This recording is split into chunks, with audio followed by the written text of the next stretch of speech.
लेकिन सर मुझे नाम बहुत पसंद है, मायाजी सावली।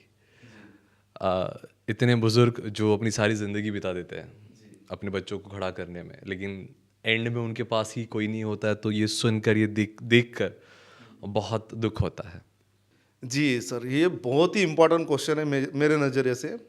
क्यों एल्डरली के साथ हम लोग ऐसे, जैसे हम लोग सब शहर में रहने वाले लोग हैं, तो हम लोगों को लगता है कि ग्रामीण में सब एक साथ रहते हैं, संयुक्त कुटुंब पद्धत। बट ये जो हमारी समझ थी ना, गलत थी। जब हमने बेसलाइन सर्वे किया सर, बेसलाइन सर्वे में हम लोग हर एल्डरली के घर में जाके उनकी जानकारी लिए। वहाँ पर समझ में आया कि बहुत सारे एल्डरली तान तनाव में जीवन जीते, अकेलापन से जीवन जीते हैं। उसके बाद निराश। तो इसकी वजह ढूंढे हमने, तो वजह यही है कि उनको समय दे को उनके बेटे जो है घर के फैमिली वाले समय नहीं दे पा रहे बरोबर। उनको उतना रिस्पेक्ट नहीं चाहिए, वो उतना रिस्पेक्ट नहीं मिल रहा जैसे वो पहले यंग टाइम में मिलता था। और बढ़ती उम्र के साथ कैसा है, अपने जो शरीर के अवयव वो भी कमज़ोर होते जाते हैं, बॉडीज़ के। आँखें कम दिखना, कान में कम सुनाई देना। उसके बाद क्या होता है कि हमको अपने आप ही वो टेंशन आ जाता है यदि कोई बात करने वाला नहीं रहा तो।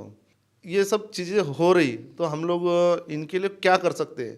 तो फिर डिस्कशन में माननीय नितिन नारलाव सर जो जनसेवा प्रतिष्ठान के सचिव तथा संस्थापक हैं, उन्होंने कि आइडियाज़ निकाले कि क्या कर सकते हैं। तो फिर सबके सलाह मशवरे से ऐसा विडंगुड़ा केंद्र निकालना चाहिए।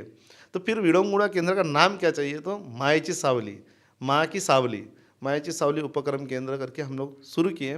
शुरुआत में मूल ब्लॉक में सबसे पहला गांव जो था उथलपेट, वहाँ पर ही हम लोग प्रयोग करके देखे।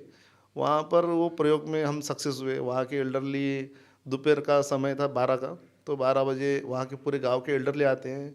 वहाँ पर व्यायाम, योगा, ध्यान साधना, प्रार्थना, भजन, कीर्तन, अलग अलग एक्टिविटीज़, महापुरुषों की जयंती, एल्डरली के बर्थडे सेलिब्रेशन। तो इस वजह से उनको वहाँ इंगेजमेंट मिल रहा है, वहाँ पर वो समाधान हो रहे, सेटिस्फेक्शन हो रहे। तो इसलिए इस तरह हाँ, माया की सावली उपक्रम केंद्र का निर्माण हुआ सर।